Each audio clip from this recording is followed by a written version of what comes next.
Hello friends, welcome to Panacea classes. आज मैं जो ज्योग्राफी यानी कि भूगोल, उसके पीवाईक्यूज बस मैं पढ़ाऊंगी। पीवाईक्यूज हम लोग डिस्कस करेंगे। क्यों? क्योंकि देखिए, बेसिक्स अगर आप लोगों ने नहीं पढ़े हैं तो जा करके प्लीज़ पढ़ लीजिए।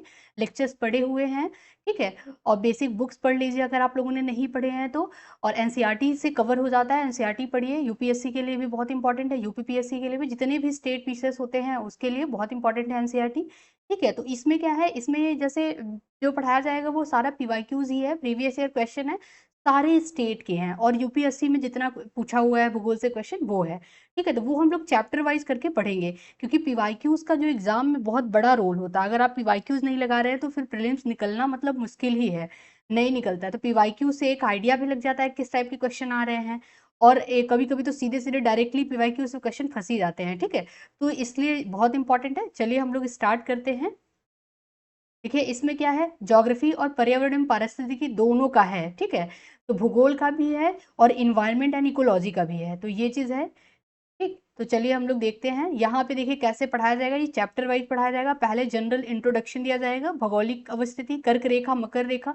अब देखिए, जैसे हम लोगों ने घटा चक्र में पूरा पढ़ा था कि पहले भौगोलिक स्थिति कैसी है, कर्क रेखा, मानक समय रेखा, सीमावर्ती देश, अन्य जो तथ्य हैं, और पठारी मैदानी क्षेत्र, ड्रेनेज सिस्टम पढ़ेंगे। तो ये सारे जितने चैप्टर हैं वो हम लोग एक एक करके पढ़ लेंगे। ठीक है, सारे पीवाईक्यूज बेस्ड क्वेश्चन है इसमें। और इसमें इन्वायरमेंट एंड इकोलॉजी भी है, तो उसके लिए अलग से नहीं पढ़ना आपको। इन्वायरमेंट एंड इकोलॉजी का भी इसी में पीवाईक्यूज हैं। ठीक है, अब इसमें कौन कौन से क्वेश्चन दिए गए हैं, तो यूपीपीसीएस प्री के दिए हुए हैं क्वेश्चन, 1991 से लेकर के 2022 तक के पूरे दिए हुए हैं। फिर उसके बाद जितने भी यूपी के एग्जाम, आर ओ देखिए, प्रीलिम्स के, मेंस के सारे क्वेश्चन इसमें दिए हुए हैं। ठीक है, और यूपी के लोअर सब जो सबऑर्डिनेट के पेपर हैं वो दिए हुए हैं। तो सारे इसमें क्वेश्चन आए हुए हैं, बहुत सारे पीवाईक्यूज हैं। तो चलिए हम लोग देखते हैं। पहला जो चैप्टर है वो है सामान्य परिचय यानी कि जनरल इंट्रोडक्शन। अब यहाँ पे क्या है, भारत की भौगोलिक अवस्थिति। भारत की भौगोलिक अवस्थिति में हम लोग देखेंगे, तो जो पहला क्वेश्चन है वो है भारत अवस्थित है, यानी कि भारत जो है वो किस उसमें लोकेटेड है, ये चीज हम लोग देखेंगे। ठीक है, तो देखिए यहाँ पे है अक्षांश और देशांतर, आपको याद रहना चाहिए। ठीक है, तो अक्षांश और देशांतर। ठीक, तो अक्षांश और देशांतर, जैसे ये मान लीजिए ये हमारा पृथ्वी है, ग्लोब है ये। ठीक है, इसमें जो है अक्षांश लेटीट्यूड और लॉन्गिट्यूड, तो लेटी हुई जो लाइन है, ये वाली जो लाइन है, ये क्या कहलाती है, ये अक्षांश कहलाती है। और जो खड़ी वाली लाइन है वो देशांतर कहलाती है। ठीक है, तो इतना आप लोग को पता होगा। अब यहाँ पे लोकेटेड है तो ये आपको याद रहना चाहिए कि कितना मतलब अंश और कितने डिग्री अक्षांश है, कितने डिग्री देशांतर है। ठीक है, इसमें ऑप्शन सी सही है, यानी कि अक्षांश जो है वो 8 डिग्री 4 मिनट उत्तर से लेकर के 37 डिग्री 6 मिनट उत्तर तक, और देशांतर जो है वो कितना है, वो 68 डिग्री 7 मिनट पूर्व से लेकर के 97 डिग्री 25 मिनट पूर्व के मध्य है। मतलब अगर आपको ऐसे नहीं याद हो रहा तो आप ऐसे याद कीजिए, 84 376, ऐसे ट्रिक से याद कीजिए, याद हो जाएगा नंबर वाइज। जैसे आप फोन नंबर तो याद करते ही होंगे, तो ये ऐसे चीज है कि देखिए 84 376 ऐसे हो गया, फिर यहाँ पे हो गया 887 और 97 25, ऐसे करके याद कर लीजिए, ये याद हो जाएगा। ठीक है, यहाँ पे वही चीज बताया गया है। दूसरा क्वेश्चन है, भारत की अवस्थिति पाई जाती है, तो भारत की जो अवस्थिति है वो कहाँ पाई जाती है, तो यहाँ पे जो है किस गोलार्ध में पाया जाता है भारत, तो भारत जो है वो उत्तर पूर्वी गोलार्ध में पाया जाता है। तो भारत की अवस्थिति क्या है, उत्तरी पूर्वी गोलार्ध में है। अगर आप लोग मैप लेके बैठेंगे तो और अच्छे से समझ आएगा। ठीक है, वर्ल्ड का मैप लेके बैठेंगे तो उसमें और अच्छे से समझ आएगा। अब नेक्स्ट क्वेश्चन है तीसरा वाला, किस राज्य में औसत समुद्र तल के संदर्भ में न्यूनतम ऊंचाई वाला बिंदु स्थित है। तो राज्य पूछ रहा है, कौन से राज्य में अगर समुद्र से ऊंचाई ले तो वो क्या है, सबसे कम है, सबसे न्यूनतम पूछा है। यहाँ पे सबसे मैक्सिमम भी पूछ सकता है, तो सबसे कम केरल का है। ठीक है, तो केरल का जो कट्टनाड है यानी कुट्टानाड है, ये भारत का न्यूनतम ऊंचाई वाला क्षेत्र है। तो ये है कट्टनाड, ये भारत का न्यूनतम ऊंचाई वाला क्षेत्र है, ये समुद्र तल से नीचे, और यहाँ पे खेती के तरीकों के लिए प्रसिद्ध है ये। तो ठीक है, केरल में, केरल को क्या कहा जाता है, धान का कटोरा भी कहा जाता है, ये भी इंपॉर्टेंट है। तो कुछ कुछ जैसे एक्सप्लेनेशन में भी इंपॉर्टेंट हो जाता है। ठीक है, अब देखिए वही क्वेश्चन रिपीट कर दिया है। अब ये देखिए यूपीपीएससी में जीएस मतलब एई जीएस में आया हुआ है 2007 में, फिर वही 2015 में क्वेश्चन रिपीट हुआ, बस थोड़ा सा क्वेश्चन का पैटर्न चेंज कर दिया। कैसे? केरल का कुटनाड या कुट्टनाड कुट्टनाडु ये प्रसिद्ध है। ये किस लिए प्रसिद्ध है? तो ये भारत की न्यूनतम ऊंचाई वाला क्षेत्र है। तो एक याद करेंगे आप, वो कभी न कभी रिपीट करता ही है। ठीक है, नेक्स्ट क्वेश्चन है, निम्नलिखित स्थानों में से किसे सूर्य की अनुलंबित किरणों जो किरणें हैं वो कभी प्राप्त नहीं होती हैं? अनुलंबित किरणें किसे नहीं प्राप्त होती हैं? तो वो है श्रीनगर को कभी नहीं प्राप्त होती हैं। तो देखिए जो उत्तरी अक्षांश है वो 23.5 अंश हमारी जो पृथ्वी है वो झुकी हुई है। ठीक है, अर्थात कर्क रेखा से 23.5 अंश दक्षिणी अक्षांश और मकर रेखा के मध्य में जो सूर्य की सीधी किरणें हैं वो प्राप्त होती हैं। जैसे कि यहाँ पे जैसे ये पृथ्वी है, यहाँ पे देखिए ये पृथ्वी है, तो ये इक्वेटर है जो कि हमारे पृथ्वी को 2 बराबर भागों में बांटता है। ठीक है, इक्वेटर के हम नॉर्थ में जाएंगे तो ये क्या है? हमारा ट्रॉपिक ऑफ कैंसर है, और ट्रॉपिक ऑफ ये क्या है? हमारा कैप्रिकॉर्न है। ठीक है, तो यहाँ पे क्या होता है, यानी कि ये जो है हमारा ये क्या है? कर्क रेखा है। ठीक है, ये हमारा क्या है? कर्क रेखा है, और ये क्या है? हमारा मकर रेखा है। ठीक है, अब जो सूर्य की किरणें हैं यहीं पे जो है वो सीधी पड़ेंगी। ठीक है, अनुलंबित पड़ेंगी कर्क रेखा और मकर रेखा के बीच में। तो जो ये श्रीनगर है, जम्मू कश्मीर श्रीनगर, ये क्या है? कर्क रेखा और मकर रेखा के बीच में नहीं स्थित है, इसलिए क्या हो जाता है? यहाँ पे अनुलंबित किरणें नहीं प्राप्त होती हैं। ठीक है, तो यहाँ पे यही चीज दिया गया है। ठीक, नेक्स्ट क्वेश्चन है, भारत में कन्याकुमारी की जो अवस्थिति है वो कहाँ पे? सबसे पहले यह याद कीजिए कन्याकुमारी है कहाँ? तो कन्याकुमारी जो है वो तमिलनाडु में स्थित है। ठीक है,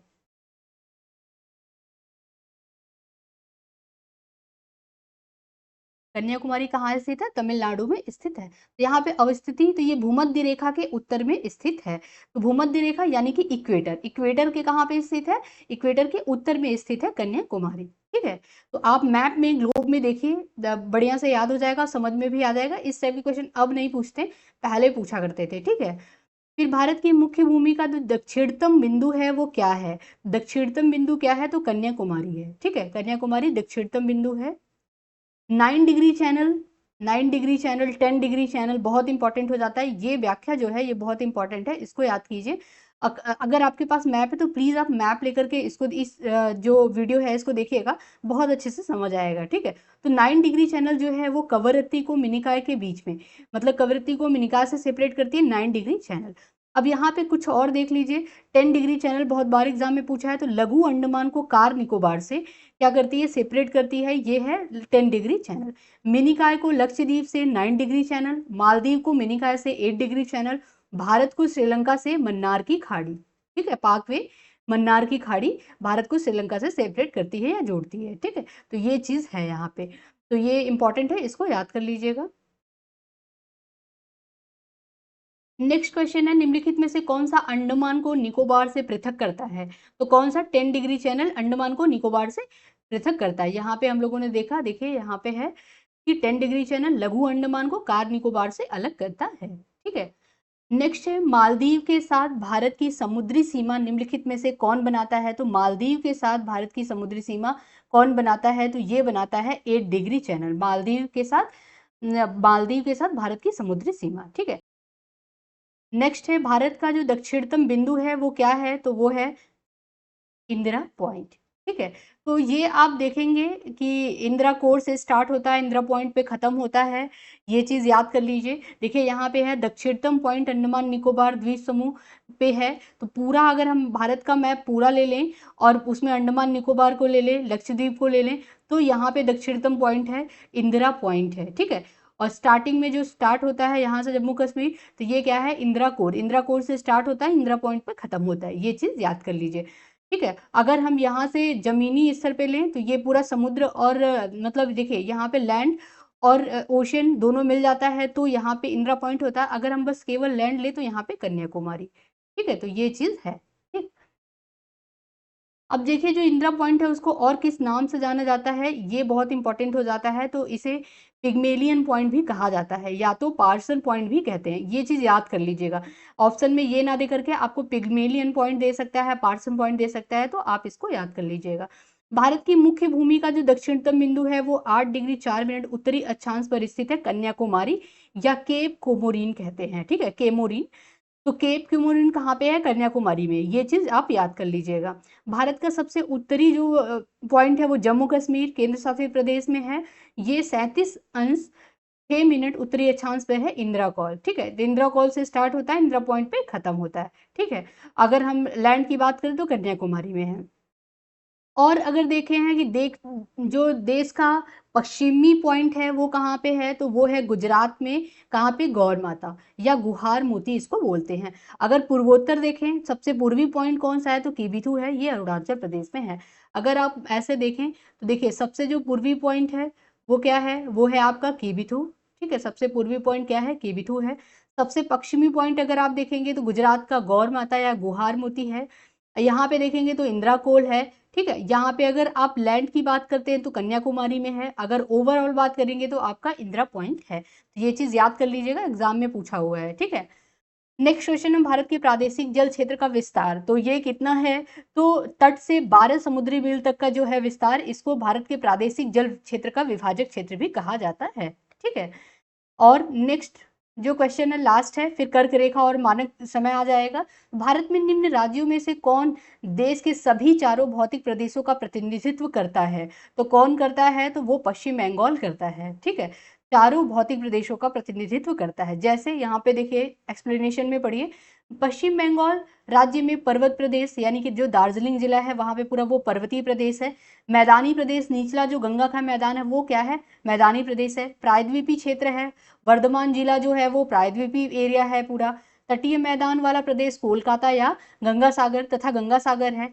तो ये क्या है? सभी चारों भौतिक प्रदेशों का प्रतिनिधित्व करने वाला एकमात्र राज्य है। बहुत इंपॉर्टेंट है, इसको याद कर लीजिएगा।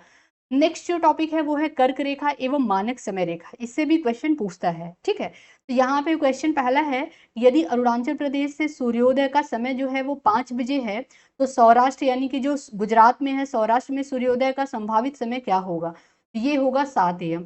यानी कि बस आप सिंपल से ये याद कर लीजिए कि अरुणाचल प्रदेश में यानी कि देखिए सबसे पहले सूर्य नॉर्थ ईस्ट में जाएंगे। तो यहाँ पे अगर 5 बजा है तो अगर हम सबसे पश्चिमी पॉइंट गुजरात में जाएंगे तो यहाँ पे 2 घंटे बाद सूर्य उदय होंगे यानी कि 7 बजे, ठीक है। तो ये चीज याद कर लीजिएगा। यहाँ पे अगर 5 AM है तो यहाँ पे क्या हो जाएगा? 7 AM हो जाएगा, ठीक है। ये चीज है, यहाँ पे वही चीज कैलकुलेट करके बताया गया है। तो एक देशांतर इज इक्वल टू कितना मिनट होता है? 4 मिनट होता है।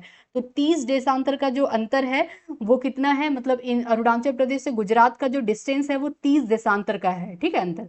तो 30 × 4 कर देंगे तो 120 मिनट यानी कि 2 घंटे आ जाएगा। तो ये चीज देख लीजिएगा आप लोग, ठीक है। नेक्स्ट क्वेश्चन है, गुजरात के सबसे पश्चिमी गांव और अरुणाचल प्रदेश के सबसे पूर्वी छोर स्थित वालांग के समय में कितने घंटे का अंतराल होगा? तो ये वही क्वेश्चन है, घुमा के पूछ दिया है, 2 घंटे का अंतराल होगा। जैसा कि यहाँ पे हम लोगों को कैलकुलेट करने को आ गया और यहाँ पे पूछ लिया, ठीक है। नेक्स्ट क्वेश्चन है, कर्क रेखा निम्नलिखित में से किन राज्यों से होकर गुजरती है? तो सबसे पहले आप ट्रिक से, मैंने जो पढ़ाया था कर्क रेखा तो उसमें ट्रिक बताया था कि कर्क रेखा किन किन राज्यों से होकर गुजरती है, आप ट्रिक से याद कर लीजिए। जो जो इसका ट्रिक है वो है, यहाँ पे मैं लिख दे रही हूँ, का जो ट्रिक है वो है मित्र पर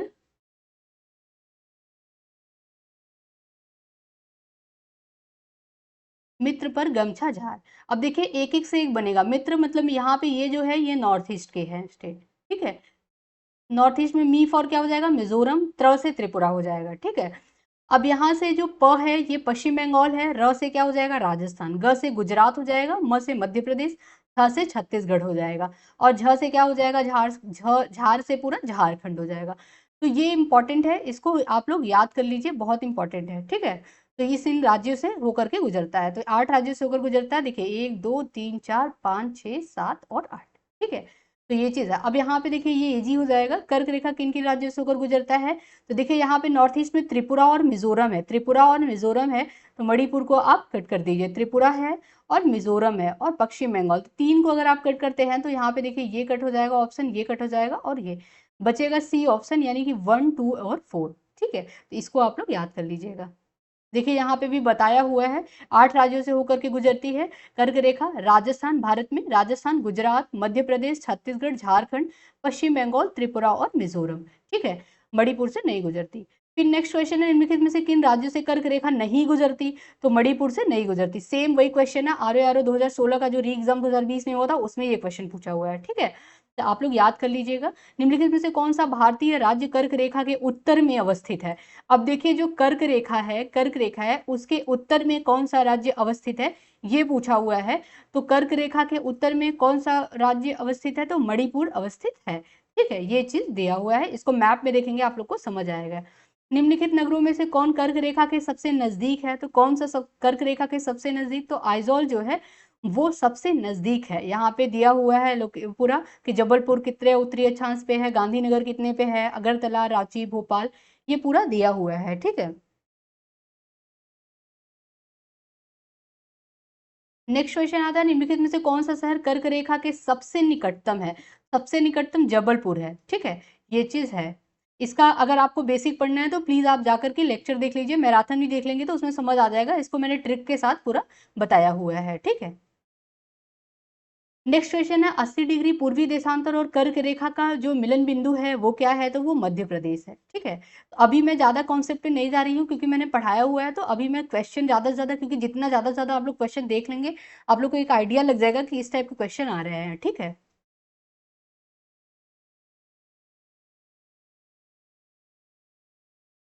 देखिए, नेक्स्ट क्वेश्चन है, निम्नलिखित में से कौन सा एक स्थान भारतीय मानक समय यामोत्तर के सबसे नजदीक स्थित है? तो वो मिर्जापुर स्थित है।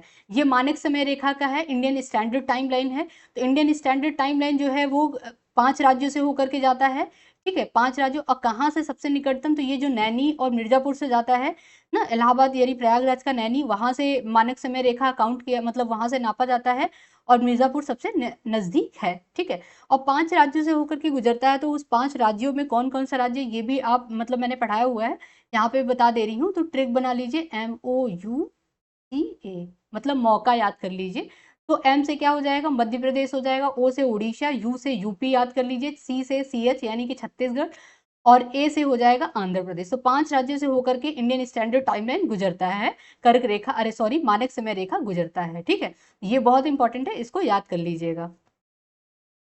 अब देखिए, यहाँ पे है कि भारतीय मानक समय जो रेखा है वो देशांतर रेखा 82.5 अंश पूर्वी किस नगर से होकर के गुजरता है? तो ये इलाहाबाद से होकर के गुजरता है, यानी प्रयागराज, इस टाइम का प्रयागराज के नैनी से होकर के गुजरता है, ठीक है। तो ये चीज है। यहाँ पे निम्नलिखित में से सबसे पहले जो है किस राज्य में सूर्य दिखाई देगा? तो वो अरुणाचल प्रदेश में दिखाई देगा, ठीक है। इसको याद कर लीजिएगा। निम्नलिखित में से नई, अगर हम देखें शताब्दी के अनुसार, तो सूर्योदय की पहली किरण निम्नलिखित में से किस देशांतर पर देखी गई? तो वो देखी गई 92.5 पूर्वी देशांतर पर देखी गई, ठीक है। निम्नलिखित में से कौन सा स्थान भारत का ग्रीनविच कहा गया? तो भारत का ग्रीनविच किसे कहा गया? तो किस स्थान को? तो उज्जैन को कहा गया, ठीक है। ये चीज याद कर लीजिएगा। अब नेक्स्ट जो टॉपिक है वो है भारत के जो राज्य और संघ शासित प्रदेश, उसके बारे में भी है। तो इससे ज्यादा क्वेश्चन इस टाइम में नहीं आते हैं, अगर न्यूज में चलता है तभी आता है, पहले आते थे। तो राष्ट्रीय राजधानी क्षेत्र में नहीं सम्मिलित है, तो कौन सा नहीं सम्मिलित है? तो पंजाब का भाग जो है वो नहीं सम्मिलित है, ठीक है। अब देखिए, ये क्वेश्चन बहुत इंपॉर्टेंट है, एग्जाम में आया हुआ है। भारत के संदर्भ में निम्नलिखित कथनों में से कौन सा कथन सही है? ये देखिए, यूपीपीएससी प्रीलिम्स 2022 में आया हुआ क्वेश्चन है। तो भारत विश्व का छठा सबसे बड़ा देश है, नहीं, 7वां सबसे बड़ा देश है, ठीक है। अगर रैंकिंग वाइज देखें तो विश्व का 7th रैंक पे है। संसार का जो लगभग 2.4% एरिया भारत के अंतराल आता है, तो ये सही है। नेक्स्ट है जो, वो है थर्ड वाला, कर्क रेखा देश के बीच से होकर के गुजरती है, जो अक्षांशीय विस्तार को 2 बराबर भागों में बांटती है, तो ये भी करेक्ट है। भारत पूरी तरीके से उष्णकटिबंधीय क्षेत्र में है, तो ये गलत है। यानी कि इसका जो ऑप्शन है वो 2 और 3 सही हो जाएगा, यानी 2 और 3 डी ऑप्शन इसका करेक्ट हो जाएगा, ठीक है। ये भारत का जो भौगोलिक विस्तार है उसी में पूरा, ये मैंने पढ़ाया भी हुआ है पहले चैप्टर में। तो ये बहुत इंपॉर्टेंट है, इसको याद कर लीजिए, इससे क्वेश्चन 2 बार मतलब आए हैं, ठीक है। यही देखिए, ये 2022 में आया, फिर 2015 में भी यही क्वेश्चन आया, थोड़ा सा मतलब चेंज कर दिया है लैंग्वेज। अब यहाँ पे वही चीज बताया गया है कि जो कर्क रेखा है वो 23.5 अंश उत्तरी अक्षांश देश को क्या करता है? बराबर 2 भागों में बांटता है, उत्तरी और दक्षिण अक्षांश, ठीक है। तो ये चीज है, 8 राज्यों से कर्क रेखा होकर के गुजरती है, जैसा कि हम लोगों ने पढ़ लिया, ठीक। पूरी पृथ्वी की जो भूमि के क्षेत्रफल की तुलना में भारत की भूमि का जो क्षेत्रफल है वो कितना है? तो वो यहाँ पे देखिए अभी हम लोगों ने पढ़ा यहाँ पे 2.4 था, ठीक है, 2.4%। तो ये ऑप्शन में 2.4% नहीं है, आप लोग याद कर लीजिए कितना है, 2.4%। ठीक है। नेक्स्ट क्वेश्चन है, निम्नलिखित कथनों में से कौन से भारत के बारे में सही है? सही उत्तर के चयन के लिए आपको यहाँ पे चुनना होगा, मतलब ऑप्शन बताना होगा। देखिए सेम वही क्वेश्चन है जो हम लोगों ने 22 में आया था, फिर देखिए उसका लैंग्वेज चेंज कर दिया थोड़ा सा। भारत विश्व का क्या है, 5वां बड़ा देश है, तो गलत हो जाएगा, 7th रैंक पे है, ठीक है, वहां पे 6 कर दिया था। यह स्थल मंडल की कुल क्षेत्रफल का 2.4% है, तो ये भी सही है। समूचा भारत उष्णकटिबंधीय में, ये नहीं है। 82.5 अंश पूर्वी देशांतर का उपयोग भारतीय मानक समय रेखा को निर्धारित करने के लिए किया जाता है समय को, तो ये सही है, भारतीय मानक समय को निर्धारित करने के लिए किया जाता है, यानी 2 और 4 जो ऑप्शन है वो करेक्ट है, यानी कि डी ऑप्शन इसमें करेक्ट हो जाता है। नेक्स्ट है, भारत के लिए निम्नलिखित कथनों में से कौन सा असत्य है? ये बहुत ध्यान दीजिए, ट्रू पूछा है कि फॉल्स पूछा है, यानी कि सत्य कथन पूछा है कि असत्य कथन पूछा है। तो भारत विश्व का क्या है, 7वां बड़ा देश है, ये करेक्ट है। भारत जनसंख्या की दृष्टि से विश्व का दूसरा राष्ट्र है, ये भी सही है। भारत जो इसकी भूमि सीमा का विस्तार ये 15,200 किलोमीटर है, ये भी सही है। प्रथम सूर्योदय मिजोरम राज्य में होता है, ये गलत है, मिजोरम में नहीं होता, कहाँ होता है, अरुणाचल प्रदेश में होता है। ठीक है, ये चीज हम लोगों ने पढ़ा, सॉरी, तो ये चीज है, ठीक, इसको याद कर लीजिएगा आप लोग। नेक्स्ट है, निम्नलिखित में से अगर ये देखिए ये क्या है, वही दिया हुआ है क्षेत्रफल के भाई, देखिए निम्न कथनों पे विचार करना है। तो पहला क्या है, सिक्किम भारत का सबसे छोटा राज्य है, ये चीज यहाँ पे बोलना, मतलब पूछा है कि सिक्किम जो है भारत का सबसे छोटा राज्य है। ठीक, नेक्स्ट है, राजस्थान भारत का सबसे बड़ा राज्य है। नेक्स्ट थर्ड वाला है, तमिल जो लक्षद्वीप की सरकारी भाषा है, सरकारी मतलब उनका ऑफिशियल लैंग्वेज है। सिलवासा दादर और नागर हवेली की राजधानी है। तो यहाँ पे जो 2 सही है, राजस्थान सबसे बड़ा राज्य है, और चौथा सही है, सिलवासा दादर और नागर हवेली की राजधानी है। क्षेत्रफल की दृष्टि से सबसे छोटा राज्य जो है वो सिक्किम नहीं है, क्या है, गोवा है, तो इसको याद कर लीजिएगा, गोवा है क्षेत्रफल की दृष्टि से सबसे छोटा राज्य। ठीक है, तमिल लक्षद्वीप की सरकारी भाषा नहीं है, यानी ऑफिशियल लैंग्वेज नहीं है, क्या है ये देख लेते हैं हम लोग। तो जो लक्षद्वीप की सरकारी भाषा क्या है, वो है मलयालम और अंग्रेजी, ये याद कर लीजिए, मलयालम है, ठीक है, ये चीज है। नेक्स्ट क्वेश्चन है, निम्नलिखित में से कौन सा शहर नगर भारत के किसी राज्य की राजधानी नहीं है? तो जो राजधानी अगर आपको याद है तो आप इसको कर लेंगे, तो शिलोंग जो है वो नहीं है। गुवाहाटी शहर, देखिए ये जो सॉरी शिलोंग तो है, शिलोंग है, रायपुर है, गुवाहाटी नहीं है, गुवाहाटी नहीं है, रांची भी है, रांची झारखंड की राजधानी है। ठीक है, देखिए यहाँ पे है, असम राज्य में स्थित है ये गुवाहाटी, असम में स्थित है, पूर्वोत्तर भाग का सबसे बड़ा ये शहर है। राज्य की राजधानी जो है वो असम की राजधानी दिसपुर है, ठीक है, ये चीज दिया हुआ है। और भारत की सबसे तेज विकसित ये विकासशील शहरों में से एक है, ठीक, तो ये चीज यहाँ पे दिया गया है।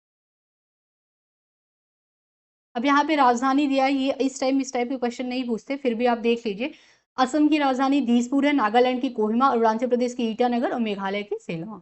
ठीक है, तो ये चीज दिया गया है। भारत में निम्नलिखित में राज्यों में से उनके क्षेत्रीय आकार, यानी कि क्षेत्रीय आकार यानी एरिया वाइज उनको अवरोही क्रम में क्या करना है, आपको व्यवस्थित करना है। अवरोही क्रम में का मतलब ये होता है कि बढ़ते से घटते क्रम में, ठीक है, तो बढ़ते से घटते क्रम में आपको जाना है, ये चीज अवरोही। अगर आरोही होता है तो आरोही का मतलब देखिए, इसका मतलब क्या हो जाएगा, बढ़ते से घटते क्रम में आपको जाना पड़ेगा, ठीक है, एरिया वाइज। अगर इसका उल्टा आरोही पूछा तो आरोही का मतलब घटते से बढ़ते क्रम में, इंक्रीजिंग टर्म आरोही हो जाएगा, डिक्रीजिंग टर्म अवरोही हो जाएगा। एरिया वाइज देखते हैं हम लोग, तो आंध्र प्रदेश, मध्य प्रदेश, राजस्थान, उत्तर प्रदेश। अभी हम लोगों ने पढ़ा कि सबसे पहले स्थान पे क्या है, राजस्थान है एरिया वाइज, तो सबसे पहले पे हम लोग क्या करेंगे, थर्ड करेंगे, तो ये ऑप्शन कट जाएगा, और ये अब बचा ए और बी। फिर इसके बाद सेकंड नंबर पे अगर हम देखते हैं तो आता है मध्य प्रदेश, ठीक है, तो घटते क्रम में, तो पहले नंबर पे राजस्थान, फिर मध्य प्रदेश, तो ए 3 और 2 बी में है, तो बी ऑप्शन करेक्ट हो जाएगा। फिर उसके बाद आएगा आपका आंध्र प्रदेश, और उसके बाद उत्तर प्रदेश आएगा, एरिया वाइज, पॉपुलेशन वाइज नहीं है ये, ठीक है, तो ये एरिया वाइज बताया गया है। अब यहाँ पे निम्नलिखित में से केंद्र शासित प्रदेशों में से कौन सा क्षेत्रफल में सबसे बड़ा है, ये पूछा है। तो क्षेत्रफल में सबसे बड़ा जो है वो है अंडमान एंड निकोबार आइलैंड, ये क्षेत्रफल में सबसे बड़ा है, केंद्र शासित प्रदेश यूटीज की बात कर रहा है, ठीक है, तो ये चीज दिया हुआ है। अब देखिए निम्नलिखित में से कथन में से सिक्किम के संबंध में कौन सा सही है, ये पूछा है। तो 1975 में ये भारत का अभिन्न अंग बन गया था, ये है, ये करेक्ट है। 1975 में सिक्किम जो है वो भारत का अभिन्न अंग बना। इसे प्राकृतिक वनस्पति का स्वर्ग माना जाता है, ये भी करेक्ट है। इसके मुख्य निवासी लेपचा लोग होते हैं, ये पूछा हुआ है एग्जाम में, मतलब देखिए यहाँ पे भी आया है, बहुत बार ये पूछा हुआ है। इसके मुख्य निवासी लेपचा लोग हैं, तो ये तीनों करेक्ट है, यानी कि डी ऑप्शन इसका करेक्ट हो जाएगा। अब ये जो संविधान संशोधन है ये बहुत इंपॉर्टेंट हो जाता है। 1974 ईस्वी में सिक्किम को 35वें संविधान संशोधन के द्वारा क्या किया गया, भारत का अभिन्न अंग बनाया गया। ये बहुत इंपॉर्टेंट है। 35वें संविधान संशोधन के द्वारा, कॉन्स्टिट्यूशन अमेंडमेंट के द्वारा भारत का अभिन्न अंग बनाया गया। और जो 36 जो अमेंडमेंट हुआ उसमें 1975 में यह भारत का पूर्ण राज्य बन गया। ठीक है, तो पूर्ण राज्य भारत का कब बना, तो ये 36 कॉन्स्टिट्यूशन अमेंडमेंट में बना। ठीक, तो आई होप यहाँ तक क्लियर हो गया होगा। अब देखिए नेक्स्ट जो है टॉपिक वो है सीमावर्ती देश, यानी कि जो भारत का मैप है उससे जो बॉर्डर, हमारे जो पड़ोसी देश हैं जो कि बॉर्डर टच करते हैं हमारे देश से, उनके बारे में भी पढ़ना बहुत जरूरी है। ठीक है, तो पहला यहाँ पे क्वेश्चन पूछा है वो है भारत के किस राज्य की सीमा म्यांमार से उभयनिष्ठ नहीं होती, म्यांमार से किसकी सीमा नहीं लगती है, तो असम की सीमा नहीं लगती है म्यांमार से। ठीक है, ये चीज है। अब देखिए यहाँ पे ये देख लीजिए कि असम की सीमा, म्यांमार की जो सीमा है भारत के किन किन राज्यों से लगती है, ये चीज है। तो यहाँ पे जो है अगर हम लोग देखें तो म्यांमार से अगर देखें तो नागालैंड का लगता है, मिजोरम का और अरुणाचल प्रदेश का लगता है। यानी कि अगर ये पूरा स्थलीय सीमा दिया हुआ है, ठीक है, यहाँ पे दिया हुआ है, मैं दिखा देती हूँ, ये है, देखिए ये है म्यांमार। म्यांमार की सीमा लगती है, इंडो बर्मा में आएगा तो 4 राज्यों से लगती है, अरुणाचल प्रदेश, नागालैंड, मणिपुर और मिजोरम। ठीक है, तो यहाँ से अगर आपको याद करना है तो आप अपना मामी से याद कर सकते हैं। जैसे ये ट्रिक है अपना मामी, अपना मामी जैसे अ से आ जाएगा, क्या हो जाएगा, अरुणाचल प्रदेश। ठीक है, अप, देखिए इसको लिख लीजिए। ठीक है, अब से क्या हो जाएगा, अरुणाचल प्रदेश, क्योंकि ये दोनों एक साथ में आएगा। ठीक, तो ये पहला हो जाएगा अरुणाचल प्रदेश। न से क्या हो जाएगा, नागालैंड हो जाएगा। माँ से क्या हो जाएगा, मणिपुर, याद कर लीजिए म से। ठीक है, मी से क्या हो जाएगा, मिजोरम हो जाएगा। तो 4 राज्यों से म्यांमार की सीमा लगती है। ऐसे ऐसे ट्रिक बना के याद करेंगे तो याद हो जाता है। तो इसको क्योंकि इतने हैं कि बाद में जब एग्जाम में आता है तो बहुत ज़्यादा कंफ्यूज हो जाता है इंसान। ठीक है, तो सबसे पहले ये चीज़, अब मोस्ट इंपॉर्टेंट इससे एक चीज़ और याद कर लीजिए कि देखिए सबसे जो बड़ा बॉर्डर लाइन शेयर करता है वो कौन सा देश है, तो वो है बांग्लादेश, सबसे बड़ा, मतलब सबसे ज्यादा एरिया वाइज देखें अगर तो लंबाई में देखिए तो 4096 किलोमीटर बॉर्डर शेयर करता है बांग्लादेश भारत के साथ। सेकंड नंबर पे अगर हम आते हैं तो चीन करता है, थर्ड नंबर पे पाकिस्तान, फोर्थ पे नेपाल और पांचवे पे म्यांमार और छठे पे भूटान, सातवें यानी कि लास्ट में अफगानिस्तान सबसे कम बॉर्डर शेयर करता है, सबसे ज्यादा पश्चिम बंगाल करता है। इसको भी आप ट्रिक से याद कर सकते हैं, तो यहाँ पे याद कर लीजिए बचपन। बचपन में देखिए पहला क्या है, बांग्लादेश है, दूसरा क्या है, चीन है, तीसरा क्या है, पाकिस्तान है, चौथा क्या है, नेपाल है, और लास्ट में अफगानिस्तान आप याद कर लीजिएगा। ठीक है, ये चीज है, ये याद कर लीजिए। तो पूछ लेता है कभी कभी, अरेंज करने को आ जाता है कि सबसे ज्यादा बॉर्डर लाइन शेयर करता है कौन सा देश, तो बांग्लादेश करता है, सेकंड नंबर पे चीन, फिर पाकिस्तान, फिर नेपाल, फिर लास्ट में अफगानिस्तान। अब बांग्लादेश जो है भारत के किन किन राज्यों से शेयर करता है बॉर्डर, तो 5 राज्यों से करता है, पश्चिम बंगाल, मेघालय, मिजोरम, त्रिपुरा और असम के साथ करता है। ये चीज याद कर लीजिएगा, इसको ट्रिक बना लीजिए, याद आ जाएगा। चीन जो है, चीन के साथ चीन 3488 किलोमीटर का जो बॉर्डर है वो शेयर करता है। मैकमोहन रेखा भारत और चीन को डिवाइड करती है, ये रेखा भारत को चीन से सेपरेट करती है, तो ये मैकमोहन रेखा याद कर लीजिएगा। 4 राज्यों एवं एक केंद्र शासित प्रदेश से जो है बॉर्डर शेयर करता है चीन, लद्दाख, हिमाचल प्रदेश, ठीक है, उत्तराखंड है, और क्या है, अरुणाचल प्रदेश और सिक्किम है। ठीक है, ये चीज है। पाकिस्तान 3 राज्यों से करता है, रेड क्लिफ रेखा रेखा 1947 में भारत को पाकिस्तान से डिवाइड किया गया, सेपरेट किया गया। रेड क्लिफ रेखा भारत और पाकिस्तान के बीच में, मैकमोहन रेखा भारत और चीन के बीच में। नेपाल 5 राज्यों के साथ सीमा साझा करता है, उत्तर प्रदेश, बिहार, पश्चिम बंगाल, सिक्किम और उत्तराखंड। ठीक है, म्यांमार जो है वो 4 राज्यों के साथ, ट्रिक के साथ आप लोग ने याद कर लिया।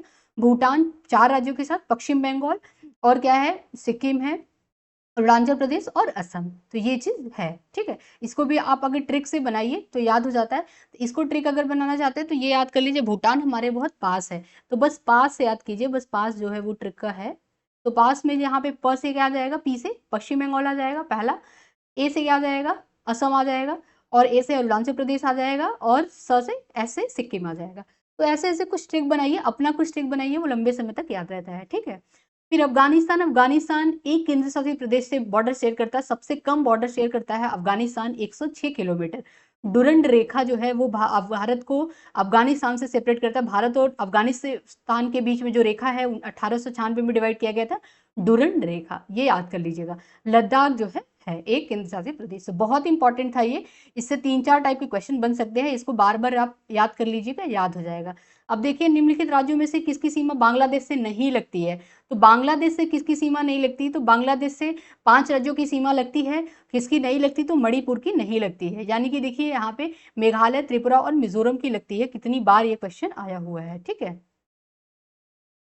नेक्स्ट क्वेश्चन है म्यांमार की, अगर हम देखें म्यांमार सीमा के सारे भारतीय राज्यों का उत्तर से दक्षिण सही क्रम बताना है, ठीक है। तो म्यांमार सीमा सबसे पहले याद कर लीजिए, तो 4 राज्यों से बॉर्डर शेयर करता है म्यांमार। उत्तर से आपको दक्षिण जाना है, यानी कि नॉर्थ से आपको कहाँ जाना है? साउथ जाना है। तो ये चीज़ है, तो पहले नॉर्थ में सबसे पहले अरुणाचल प्रदेश आएगा, फिर नागालैंड आएगा, अपना मामी से आप लोगों ने याद किया था। तो अब से क्या हो जाएगा? अरुणाचल प्रदेश, न से नागालैंड, माँ से मणिपुर हो जाएगा, फिर मिजोरम। वही ट्रिक यहाँ पे काम कर देगा अपना मामी का, ठीक है। तो ये चीज़ याद कर लीजिएगा। तो यहाँ पे ए ऑप्शन करेक्ट हो जाएगा। नेक्स्ट है रेड क्लिफ लाइन। तो यहाँ पे अभी हम लोगों ने देखा रेड क्लिफ लाइन जो है, देखिए रेड क्लिफ लाइन भारत और पाकिस्तान के बीच में, ठीक है। तो भारत और पाकिस्तान के बीच में ये चीज़ एक्सप्लेनेशन बहुत इंपॉर्टेंट है, इसको याद कर लीजिए। भारत और पाकिस्तान के बीच में रेड क्लिफ लाइन। उत्तर कोरिया और दक्षिण कोरिया के बीच में 38 डिग्री अक्षांश, और अमेरिका और कनाडा के बीच में 49 डिग्री अक्षांश। भारत और चीन के बीच में मैकमोहन रेखा, और भारत और अफगानिस्तान के बीच में डुरंड रेखा। ये चीज़ याद कर लीजिएगा। भारत और पाकिस्तान के बीच में क्या है, कौन सी रेखा? तो रेड क्लिफ लाइन है। छत्तीसगढ़ की सीमा उभयनिष्ठ नहीं है, यानी किससे बॉर्डर नहीं शेयर करता। अगर आप अपने इंडिया के मैप पे देखेंगे तो बिहार के साथ छत्तीसगढ़ की सीमा अपना बॉर्डर नहीं शेयर करता है, ठीक है। अब यहाँ पे अन्य तथ्य भी देख लेते हैं, फिर उसके साथ ये चैप्टर समाप्त हो जाएगा। फिर नेक्स्ट चैप्टर जो सेकंड चैप्टर है वो मैं कल लेके आऊंगी, मतलब कल उसका वीडियो लेके आऊंगी, ठीक है। अन्य तथ्य में अगर हम देखते हैं तो यहाँ पे दिया हुआ है सूची 1 और सूची 2। तो कोलवा और मंगलोर, कन्नूर और बखाली, तो ये दिया है, अवस्थिति दिया है, ठीक है। तो यहाँ पे जो है कोलवा कहाँ पे है? तो ये गोवा में है, इसका एक्सप्लेनेशन देख लीजिए। कोलवा कहाँ पे स्थित है? और मंगलोर ये गुजरात में है, कन्नूर केरल में है, बखाली कहाँ पे है? पश्चिम बंगाल में स्थित है, ठीक है। नेक्स्ट क्वेश्चन, निम्नलिखित में से कौन सा युग्म सुमेलित नहीं है? ये पूछा हुआ है।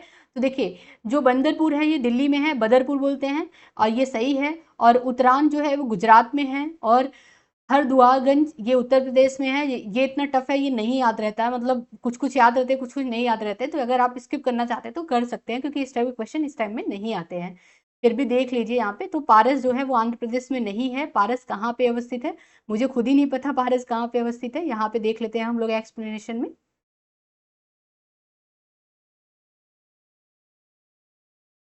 यहाँ पे बदरपुर दिल्ली में अवस्थित है, ठीक है। और हरदुआगंज उत्तर प्रदेश में अवस्थित है, ठीक है, जो अलीगढ़ के निकटतम स्थित है। और उत्तरायण ये गुजरात में है, उत्तरायण, ठीक है। पारस जो है वो आंध्र प्रदेश में है, ठीक। तो देख लीजिए पारस जो है वो कहाँ पे स्थित है? आंध्र प्रदेश में स्थित है। अब यहाँ पे जलवायु के बारे में बोला था, दिल्ली की जलवायु अर्धशुष्क है, मुंबई की उष्ण आर्द्र है, ठीक है, समुद्र के किनारे है, जोधपुर की शुष्क है, शिलोंग की आर्द्र है। ये भी एक्सप्लेनेशन आप याद कर लीजिएगा, क्योंकि ये इंपॉर्टेंट है, ठीक है। तो आज हम लोग यहीं तक रखते हैं। नेक्स्ट जो चैप्टर है वो सेकंड चैप्टर, पर्वतीय, पठारी व मैदानी क्षेत्र, ये मैं कल लेकर के आऊंगी इसका वीडियो। अगर आप लोग को पसंद है तो प्लीज़ आप लोग लाइक कीजिए और चैनल को सब्सक्राइब कीजिए, और कमेंट कीजिए। कोई भी अगर आपको सजेशन देना है तो प्लीज़ कमेंट कीजिए, ठीक है। तब तक के लिए मैं कल लेकर के आऊंगी सेकेंड चैप्टर। तब तक के लिए धन्यवाद।